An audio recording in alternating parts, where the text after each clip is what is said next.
So, if you look at the immediate post war years in Europe, then it wasn't unusual to see growth over 5% per year, particularly in France and Germany and Italy. But of course, all of that was helped in those immediate post war years by money from the United States. The Marshall Plan, where they were trying to help build up countries in Western Europe to help them to compete and fight against any incursion coming from Russia, for example. So we're not at that situation now. We obviously will never see America, particularly with this president, helping to prop up the European economy. They have to go it alone. Steve, are we ever going to see anything like 5% in Europe? Because Europe has definitely right now lost its mojo, hasn't it? Oh, it has, and it's. I mean, part of the reason why they grew so rapidly in the post-war period, they had to rebuild the damn place. So when you're building, Mm. when you've got to reconstruct the industrial structure, even the roads have to be rebuilt. They've been bombed. They had the hell bombed out of them. Then you're going to have a rapid rate of growth for that reason. So there's a recovery element to what happened after World War II as well. But the rate of economic growth in Europe is, you know, has Well, plunged. let me tell you what it is. I mean, so it's for the growth for the euro area for this year is forecast to be 0.9%. So that's the eurozone, And basically, I that's should per say. capita, or The that's actually GDP?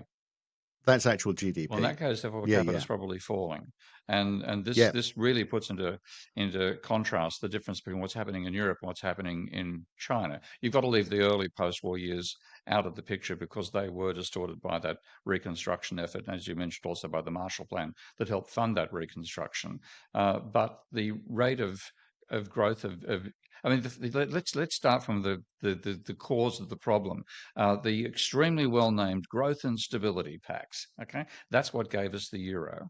And the whole idea there was to get higher level of growth and more stable growth indeed by stopping this terrible runaway level of government debt, making sure government debt never exceeded 60% of GDP and deficits were never larger than 3%. And by getting the government out of the way, the private sector would grow faster. And that's why Europe is shrinking right now, whereas China, which is running quite frequently runs a deficit, a government deficit of 10% of GDP, 3 times what the Maastricht Treaty allows, is growing. The rate of per capita growth in China is of the order of 9% per annum. Now, it won't maintain that one forever, but the gap is astronomical. And what it's saying is at the moment, Europe's actually going backwards, per capita income is falling. Mm. China is doubling the level of per capita income every 10 years or less. And that's just a huge gap. And to get their mojo back, Europe has to realize that what it thought was the growth and stability system is actually the stagnation and instability system. So do you think that's all it is? So if there was more government investment, then we would No, see it's more not that. growth. Is it as simple as that? This is you've got to go right back to the whole argument that the problems of the economy are caused by too much government. That's the neoclassical position. It's what's Mm. called the ordo-liberal position. So the political and economic faction in Germany, which gave birth to this, is like an extreme version of Austrian economics, which combines the same sort of belief the government gets in the way of everything.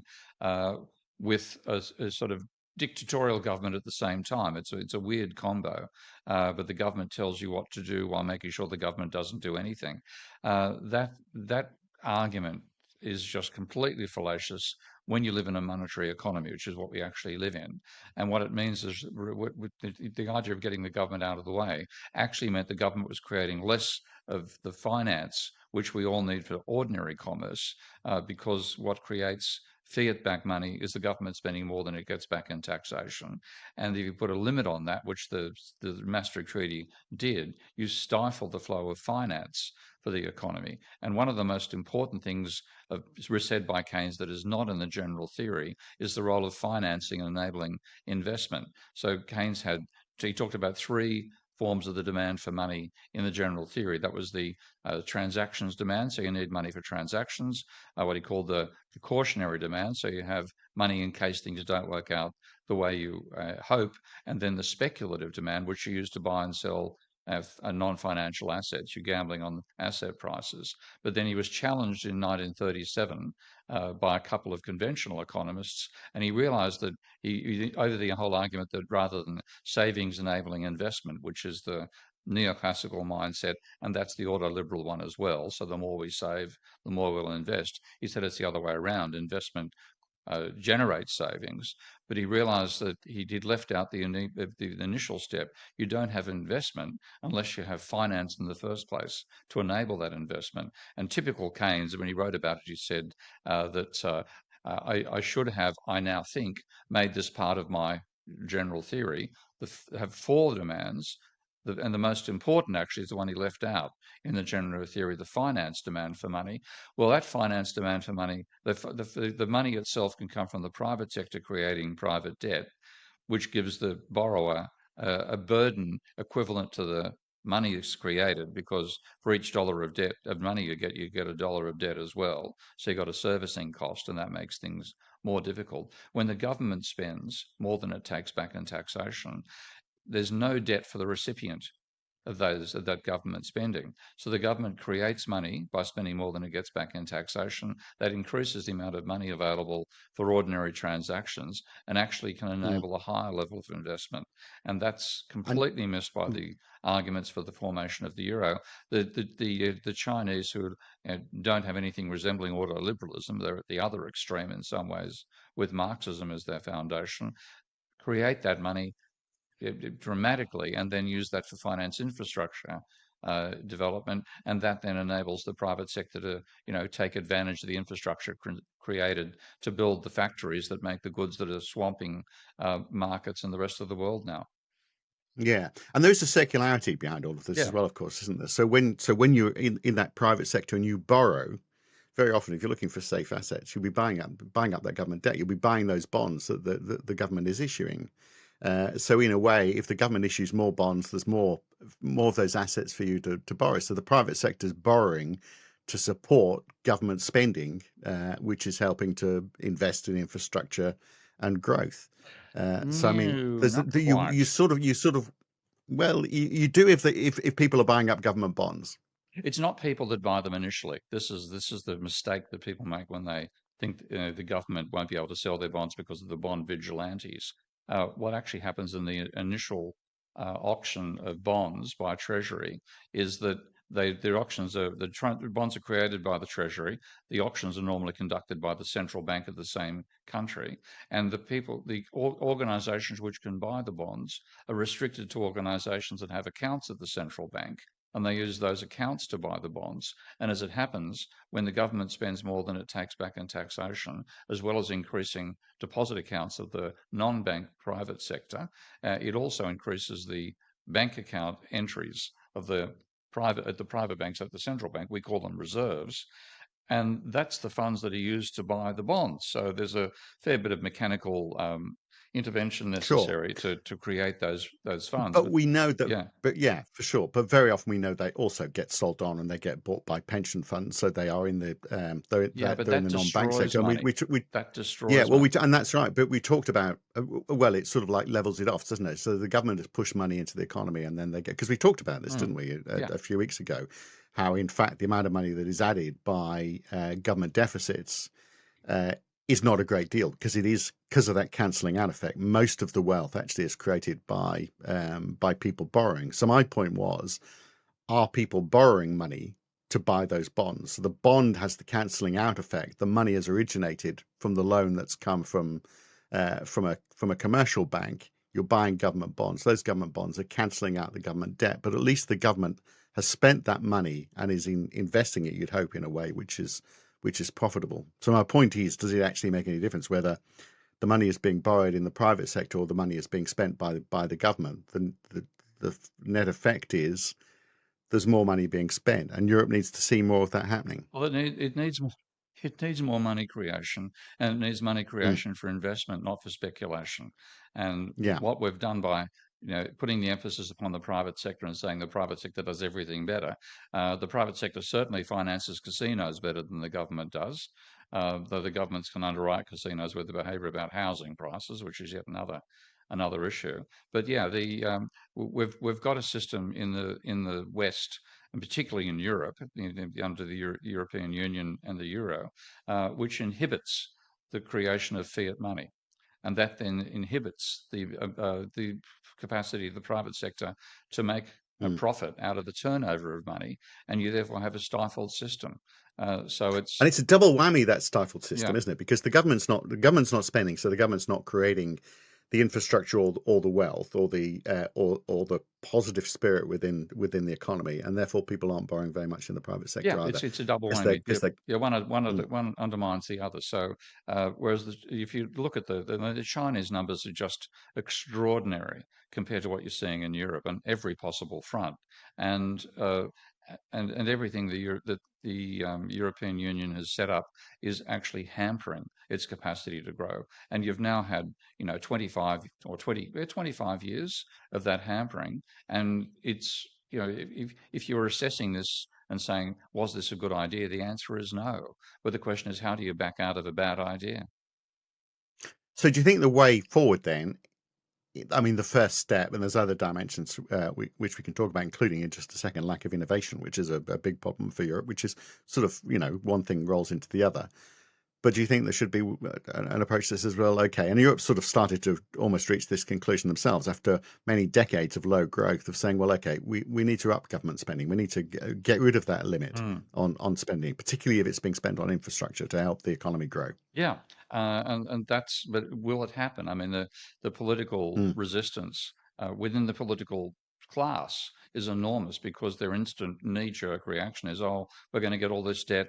It's a burden on future generations, yada yada yada," and they don't do it. So, and equally, like the other great irony is that the rules of the Maastricht Treaty, uh, I don't think any country at the moment actually obeys any of the rules because it's supposed to be no more than a 60% government debt to GDP ratio and no more than a 3% deficit, because that actually is contradictory to what it's trying to achieve, which is economic growth.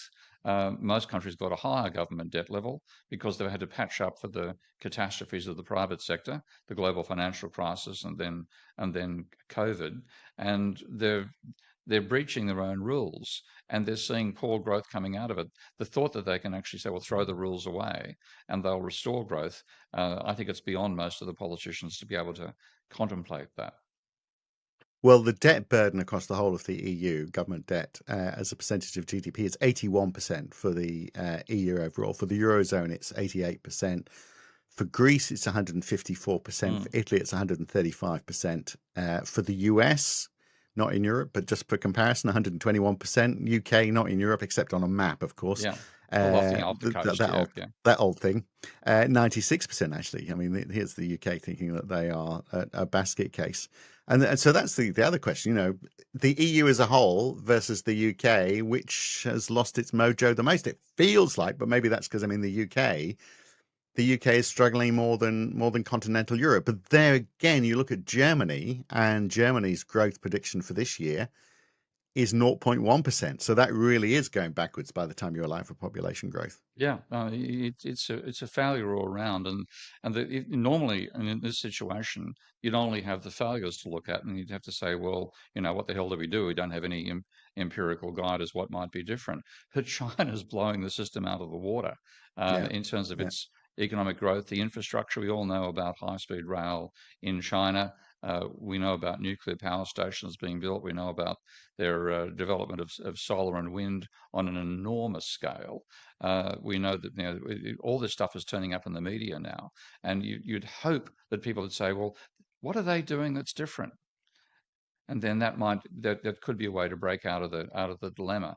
But I just don't see it happening. The political And paralysis yet is huge. China's debt to GDP ratio is very low. Now you can say, well, that's because the GDP is growing so fast. So that helps, of course. I mean, it's sort of like if the train has started to roll, Mm, then it's easier to manage those ratios because you can say, well, we're spending a lot of government money, but that's fine because the economy is growing so fast.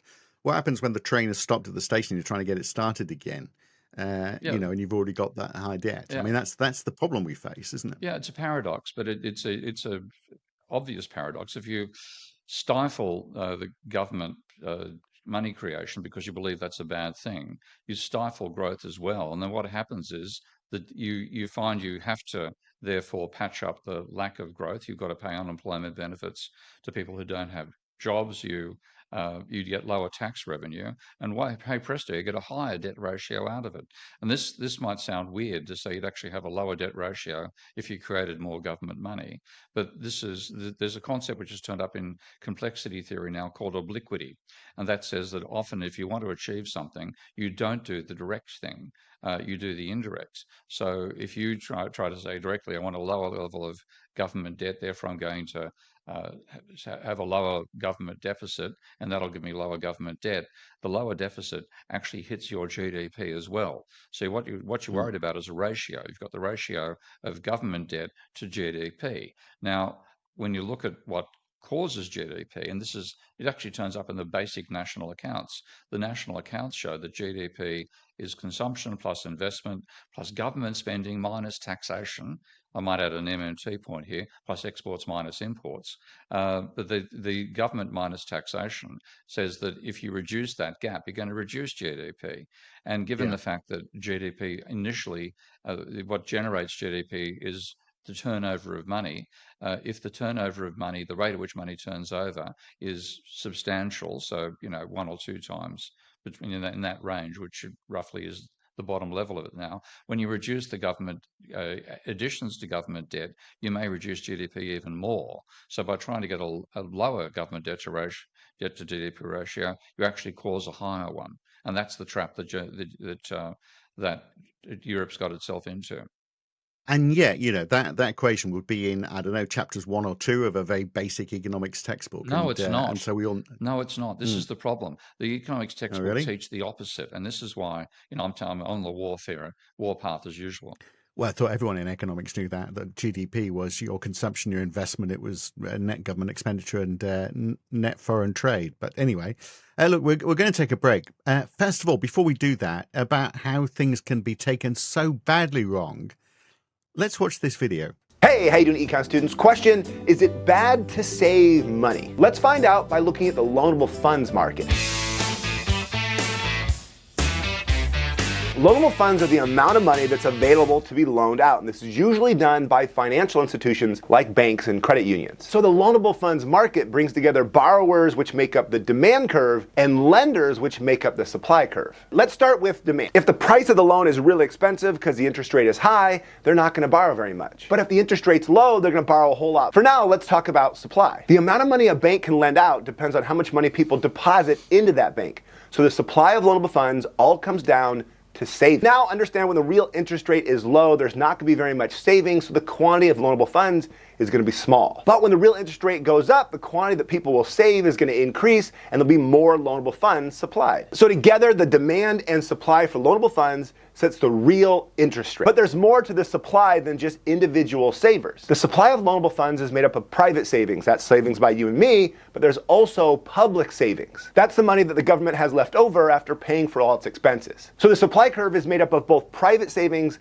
and public savings. And that brings us to the question that you're most likely to see on your exam. Show what happens on the loanable funds market when the government increases deficit spending. It's with a decrease in supply. Remember, there's private savings and public savings. If the government's doing a bunch of borrowing, that's going to decrease public savings. There's all this money to be loaned out, but the government comes in and starts to borrow it, so there's less money left over, and so the supply of loanable funds shifts to the left, and the real interest rate goes up. So this graph is also correct. But the point is, no matter how you draw it, when the government borrows, the real interest rate is going to increase, which causes crowding out. This is the idea that government deficit spending designed to help the economy actually ends up hurting the economy because it increases real interest rates and decreases investment and growth. So that is a very common view, of course, Steve. So what's wrong with that? Well, the basic fallacy is the same old thing about banking. They don't understand banking. They have models of Mm. banking that are completely false, but they're taught to all the students. And the one that he's talking about there is what they call the loanable funds market. That's their model of how banks operate, typical supply and demand analysis. And they argue that if the government runs a deficit, it reduces the amount of money in existence and drives up the interest rate. When you do the Yeah. double entry bookkeeping, you find the government running a deficit creates money. and the government itself sets the interest rate through the central bank. So they're telling everybody that if the government runs a deficit, it reduces the money supply, and that therefore slows the economy down. The real world, and it's simple accounting, doesn't you don't have to call it MMT. It's simply looking at the accounting, creates money. So and that's where the fallacy comes from. So Right. by Well, believing they're making more money available, they're making less money available. Hence the dilemmas that the West is in. right. And look, next week we're going to talk more about that Mm. because I'm going to ask the question: does government debt actually help the rich more than it Yeah. helps the poor? Which sort of get following on with that line of argument. So we'll look at that next week. But back to the basket case that is Europe right now. Mm. I mean, if it is the case that, well, we just need more government investment, and that government investment is then going to spur on more private sector investment so that Europe starts to see growth, why we're not doing it, and how long do we have to bang our head against a brick wall? So I'm looking at the growth figures for Germany, for example, which is forecast to be 0.2% this year. It was minus 0.3% last year, 1.4% the year before that. 2021 was 3.7%, but that was coming after the pandemic. Yeah. So everything was growth because the year before it was minus 4.1. You go back before the pandemic and you're lucky to get into anything that starts with a 2. So we've been seeing this slow growth in Germany, and Germany is supposedly the powerhouse of Europe, the manufacturing base of Europe.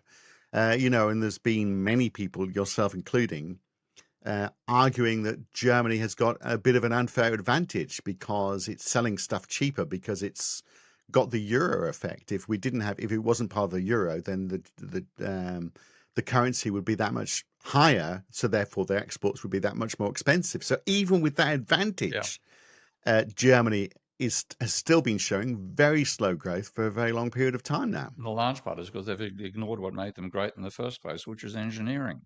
Yeah. Because like the big difference, if you want to compare the UK to Germany, like it is in terms of education systems, the Germany did have, and I presume it still has free education, but they used to really promote engineering. It was no insult to be Mm. a tradesperson because you learned high quality engineering. It was a high level of education and It extremely was a country that advanced made stuff. and to make stuff, and they've stopped doing it. I mean, I think one of the Mm. one of the jokes of the place, and I know there's lots of reasons behind why it's so bad, but the new Brandenburg airport in Berlin, I think, is symptomatic of what's gone wrong with Germany because the engineering is dreadful. The design is awful. The engineering itself is dreadful. And I hate going through that airport. And that's a replacement for the previous one that they thought would be an improvement. It's actually gone backwards. And in terms of the vehicle industry, they basically didn't worry about the electric cars. The best they were doing was copying the Japanese with hybrids. They've lost out there as well. So Mm. engineering has been denigrated comparatively in Germany. That used to be its strength. It still is compared to lots of parts of Europe, particularly the UK, but they simply haven't maintained that Yeah. that advantage they used to have. Well, you see, yeah, a great example. I drive a Volvo. I drive a European car, Mm. electric Volvo, made in China. Uh, Yeah, what I mean, so they have put the little, Swedish flag sewn well, into that's the good. seats. I think they imported into China, add the little sewn-in flag, and I then bet you, and I then bet you ship it find over the to flags wherever. made in China as well. Probably is, yeah, Yeah. yeah. But anyway, so I mean that's another classic case, isn't it? So they definitely lost their way, and why is it that lack of innovation now in Europe? We'll look at that when we come back on the Debunking Economics podcast. So, welcome back. We're looking at why Europe has lost its mojo and why we're not seeing any innovation in particular coming out of Europe. We've addressed already the fact that there's just not enough government investment because but they have this fallacious belief that if you hold back government spending, then the private sector will step in and do all sorts of great things, which is a fine argument, except it's not happening. And we've got many years of proof of that, but we're not seeing the innovation happening Well, within this Europe is something. either. Yeah, So, yeah, I mean, the top 10 companies in the world, fastest growing companies in the world, none of them are in Europe. There's something wrong there, isn't there? yeah. And this is.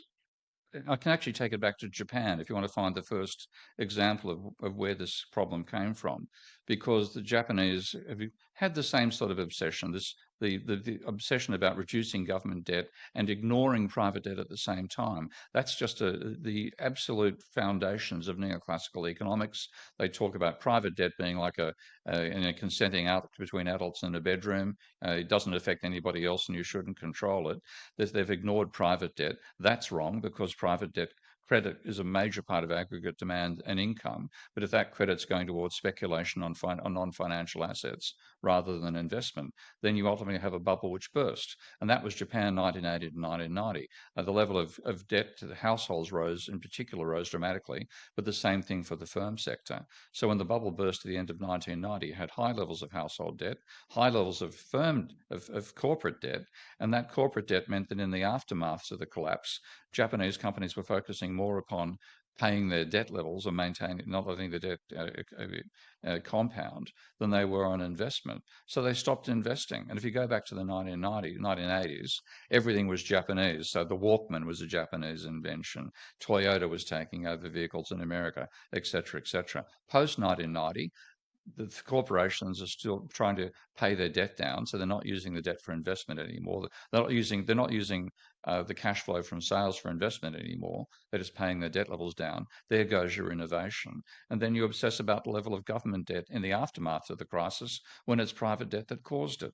So But it's a that, bit similar. yeah. Yeah, they got themselves into a bit of a quagmire like Europe, though, didn't they? They In a did, way, and and that they're still there. Not as badly, because they've had 40 years, pretty much, of time since then, and that slowly the government, the private debt levels fallen back to the average of all the other countries on the planet. But it's the private, again, the economic theory got us to focus on the wrong level of debt that dominates and can stifle an economy. It's not government debt, it's private debt. So Japan got but itself a stifling level of private debt. Then we had the global financial crisis, which gave the West a stifling level of private debt. All the policy decisions about private debt by governments are trying to increase it.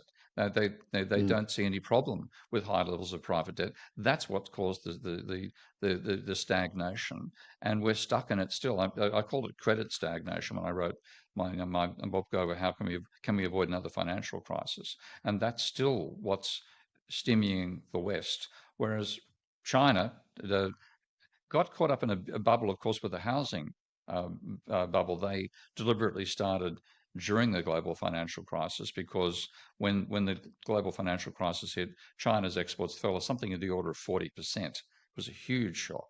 So they basically said, lend to anybody with a pulse, and you have this huge, overdevelopment of housing in China at that time, and they've still got a huge overhang of, unoccupied residential properties.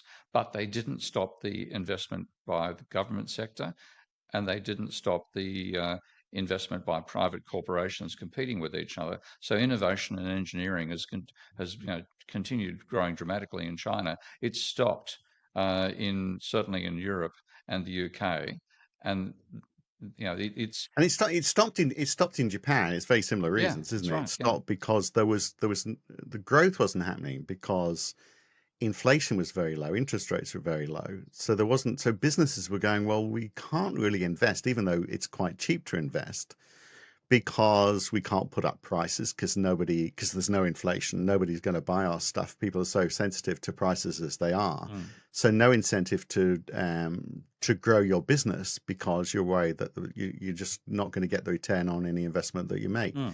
So then that becomes a confidence thing, and I think that's Europe's biggest problem, isn't it? There's just no confidence at the business level, at the investor level, on foreign markets. Nobody wants to put money into Europe. Well, maybe they do a bit more now because they're worried about the United States, but still not to the same scale as the United States, for example. Europe needs to, the title to this episode is, how does it get its mojo back? You only get your mojo by having confidence, and nobody has that confidence in Europe. Yeah, it's the whole belief that they are going to make the system grow faster and be more stable has Mm. given a huge debt anchor around people's the private debt level, not the government. And yeah, you've stopped investing, you've stopped innovating, and you've lost that spur to coming up with new industrial ideas. Uh, Yeah. and therefore Yeah. I you're mean, so far behind. You think, how the hell can we catch up? And I'm having yeah. conversations with political parties in the UK right now about that, and like when the gap is so enormous, so because China is apparently very close, for example, to having the world's first functional molten salt nuclear reactor. It's got ludicrous levels of. I'm not looking forward to going over there and hopping on on their high speed trains. The transportation is incredible, but now by external appearance. And that's not the case particularly in Germany. Don't try to get around the train system in Germany. You're better off walking. Pardon me, I'm being a bit facetious there, but it's bloody hopeless. So the lack of focus on engineering, that's that's so extreme Mm. now that if you look at how do we catch up, how do we compete with China, the answer is you can't because they're so far ahead. So one of the suggestions I've made over here is that it comes down to you're basically importing from China. You're not manufacturing domestically. You've lost your manufacturing mojo. If you want to get it back, you've got to stop losing funds to your trade deficit. One of the best ways to address the trade deficit is actually quite basic, and that's produce more of your own food. Because a huge part of the deficit, like in the case of the UK in particular, is the amount of money spent to import foreign food. Well, grow the damn stuff domestically. You don't have to be as advanced with, you've got to have different manufacturing processes to create the food. The Dutch are the classic example there of food grown in a semi-industrial way. Um, but unless you do that, you're draining your own money creation. Nothing is going towards your industrial sector. Nothing is Yeah. going towards your capacity to innovate. So you're not financing the entrepreneurs. And the only argument you can make, the absolute lay down misere argument in favour of capitalism is it encourages innovation compared to the feudalism and compared to what we saw as Soviet-style socialism. But that's not the case now. But even if it was, I mean, it applies on an international scale. So, how many people in Germany, for example, are borrowing money to invest in shares, and the shares that they're buying are Nvidia shares in the United States? Because that's what that's why the US is doing well, is because they've got a limited number of high growth stocks for which they've just claimed the world. So much of online real estate is the tech barons in the United States that are sucking up money from everywhere. Particularly, Europe is a wealthy entity. A lot of that money is being borrowed and invested back into the United Yeah, States. and that was the So case that that's a Janus problem. made to us on the shows, some months back. Mm. Techno feudalism, and so what happens? The money is being Which would be a bad thing if it was within Europe. If those techno barons were within Europe, that would still be an issue. But it's doubly worse the fact that all that money shifts offshore. Yeah, yeah, it's not staying back. It certainly doesn't finance innovation in Europe. I'm having some fights with people over whether that actually involves the transfer of money creation. I argue it does.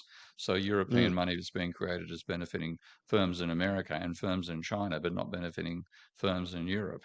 But even without that, as you say, it's the innovations that are occurring in the West are focused primarily in the United States now, and they're in the area of the virtual world, not the physical world.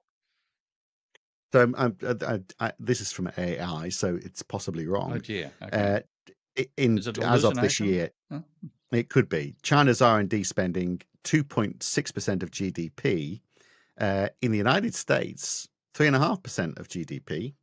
I guess that would be because of all the tech stocks, and maybe there's less R&D in China because they're more focused on producing than researching. Japan 3.3% compared to that 2.6 in China. Mm, Germany 3%, but the European average is around 2%, 2% mm, compared to 2.6 of GDP in China. So that's 2.6% of a fast-growing economy versus 2% of an economy that we've already said is stagnant, possibly going backwards. mm. So the percentages have got to be taken in that context. So that innovation is not, that research and development is not happening within Europe, which again gets back to the whole thing about confidence, doesn't it? That people aren't saying, okay, let's invest in researching something that we can sell within Europe, because as far as most people are concerned, the game is overseas. It's in China or Yeah, I mean, America. you know, a lot of this stuff has elements of what appear to be paradoxical thought at various times. But if you're going to be able to innovate, you've got to be willing to lose money. That's Mm, because most attempts to innovate are going to fail. In the competitive market we're in, only a handful of entrepreneurs actually end up making money. And the thing is, how do you get money to them in the first place? You can't choose who's going to win ahead of schedule, but you've got to find some way to get funds to a broad spectrum of innovators so a handful will succeed. And the financial sector, again, is absolutely critical there. And because we have a system where banks lend and create debt when they create money, when they lend to the private sector, that debt gives you an interest rate return and doesn't have any capital gain capability built into it.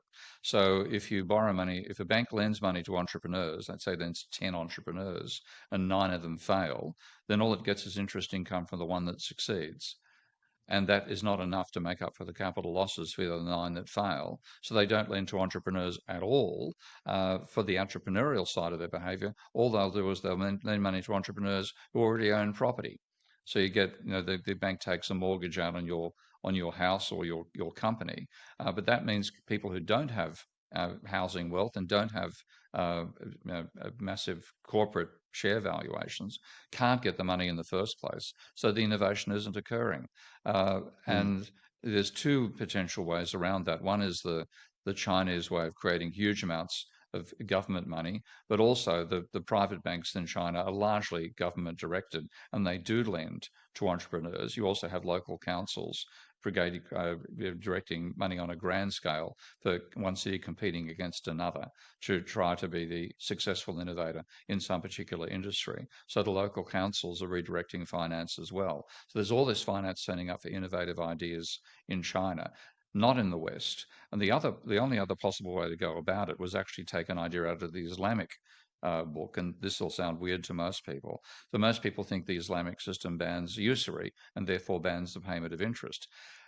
They do all sorts of con jobs to get around it, but the basic concept of Islamic finance is the financier must take a share of the Stake. risk. Yeah, Okay, so if you yeah, lend, you don't charge interest, you get a share of the profits. Now, yeah. that could be It's used. it's equity rather than a loan. Yeah, but that's if you get equity, then you can get a capital appreciation as well if one of the Mm, entrepreneurs succeeds. So what you could have, and by the way, I've spoken to a few entrepreneurs and business people about this. They hate the idea of banks getting board representation out of shareholdings, and I completely agree. You don't want bankers' mentality directing what the mm. corporations do. So I don't want passive shareholdings by the banks if they did this. But one of the ideas I put forward was what I call EELS, which stands for Entrepreneurial Equity Loans. So a bank could lend to entrepreneurs, say 10 entrepreneurs. They take an equity stake, silent partner, no control over what the company actually does. And let's say the same old story, 9 of them fail, one succeeds. So they lose money on the 9 they've given some funding to, but the one they've given funding to succeeds, as well as getting a dividend flow from the company, they also get capital appreciation because the shares rise in value. So So it'd be do a you way, think that yeah, but that's not what's happening that at would be the a way? moment. So right, and you think Europe? So because we're talking about Europe, could Europe sort of like become a front runner in this It could approach give then it to a say, well, try. okay, Yeah. let's change our finance regulations so that there's it's a good place to invest because more of the risk is being carried by the banking sector, and then maybe the ECB steps in and says, well, okay, we'll play a role in all of this, and and protect the banks Will as allow them well. to give So there's loans where the banks take an equity stake rather than yeah, having just debt alone. So yeah, that's a yeah, potential innovation that Europe could try. I mean, I was in Malaysia mm, recently, and talking to an Islamic university about finance, and they themselves were saying, look, the way that a lot of Islamic banks behave, it's fictional that they're taking a share in the risk. There are all sorts of little tricks they do so that the money still is basically an interest payment, but do it properly. Do it so mm. the bank shares in the dividends and also shares in potential capital gains, and then you might get banks providing funds to genuine entrepreneurs. And I love Schumpeter's definition of an entrepreneur was a person with a good idea and no money. Okay. Yeah. Whereas what the idea of an entrepreneur that banks will fund is somebody with a good idea and lots of property. and that means only Yeah. people with property So, get so funding. yeah. So you don't get So get a the secured broad. loan. Yeah, Yeah. So we'll take the risk so long as there's no risk involved. yeah, that's right. That's their approach. All right. So even if you did get that sort of approach, and people are saying, okay, well, this is good. Let's not invest in the United States. Let's invest in Europe. Let's build whatever it is, whatever the next big thing is, whatever the big idea is. You're still going to use a lot of energy, and isn't this Europe's big problem? So the electricity costs, Germany, it's about 36 cents per kilowatt hour for electricity compared to 18 cents in the United States. Australia, by comparison, is about halfway between. It's 28. But 36 versus 18. Natural gas, US 1.3 cents per kilowatt hour, Germany 13 cents per kilowatt hour, so 10 times the price. Australia's at 4. So energy costs are a big problem for Europe. They've got to get that fixed because no one's ever going to be as efficient, as productive in Europe as they are in the United States or just about anywhere else while they've got those huge energy Yeah, costs. and that's another. I mean, I've seen interesting conspiracy theory arguments, and normally I kick them out of the room when I get a conspiracy theory. But one argument was that part of what Greenpeace was doing was actually deliberately undermining the nuclear industry in Germany. Of course, one of the things Germany did do recently is shut down its nuclear power stations and open up some Mm. coal-fired power ones to compensate. Uh, this is crazy. So there are elements of the decision that Europe has done, which should literally, cut it off at the ankles. And when you look at the relationship between energy and GDP, as I've done in my arguments about the role of energy in production, fundamentally what GDP really is energy turned into useful work. So if you've made it expensive to generate the energy, then you're going to have it's harder to get that surplus out of the energy you're mining or extracting from somewhere to turn it into living standards for your own people. So yeah, expensive energy is a huge breaker Well, it's of their capacity yeah, for it's growth. living standards for people, but it's also, I mean, the future for industry obviously is online, and that's very power hungry. So how do you manage to do that without massive investment in data centers that are big consumers of energy? You've as well as that problem about how do you provide economical energy for people's houses as well. I mean, that's another double whammy that Europe faces. Yeah. So it's a huge change in mindset, and I can't see Europe doing it. So I think Yeah, because it we're stuck. requires massive investment. It requires the government to say, well, the overwhelming problem we face, apart from lack of innovation, which comes from lack of confidence, is because there's lack of investment because of lack of confidence, is that energy issue. So they actually have to say, well, okay, we're going to spend a shed load of government money building up that infrastructure, and we've got to do it quickly. At the same time as saying we've got to spend a shed load of money on defence, because that's the other issue as well. How much Well, confidence they're is doing lost in better at Europe destroying because, infrastructure in Europe than they are at building it. That's for sure. well, Russia's doing quite a good job of it in Well, they Ukraine as have well, got of course, they've isn't got a it? So, helping hand here and there. Yeah, yeah, yeah. So I mean, so actually, Europe needs massive investment. Full stop. That's the issue, yeah. and it's not going to happen And they've got because it's lost its mojo. partly because they've got the link between finance and investment wrong. And so you got Yeah. that wrong. You can't get to first base if you don't understand how finance enables investment. And if you got Yeah. literally got it asked about tit by saying a deficit reduces the money supply when it actually increases it, you're not going to get anywhere with that mindset. Yeah, and then so the piecemeal meal approach. So Greece has got a big problem, of course. That it's got a declining population, and it's interesting how many of these European countries are trying to bolster their population because they've been looking into this quite a bit. Is to say, well, okay, let's give you tax breaks if you come to us. So if you invest in a house that's or a property that's worth at 500,000 or 1 million, we'll give you low tax. So tax evaders come to us. That's how we're going to rebuild our economy based on tax evasion. It hardly sounds like a sustainable model, does it? Well, let's wait and see. This is going to be another pudding you won't want to eat. All right, very good. Right, next week, government debt. Is it helping the rich more than it's helping the poor? There's this idea, isn't there, that if the government spends more, they can spend more on welfare. That's going to help income distribution. But actually, is happening the exact opposite of that. We'll look at that next week. Okay, Thanks, Steve. good.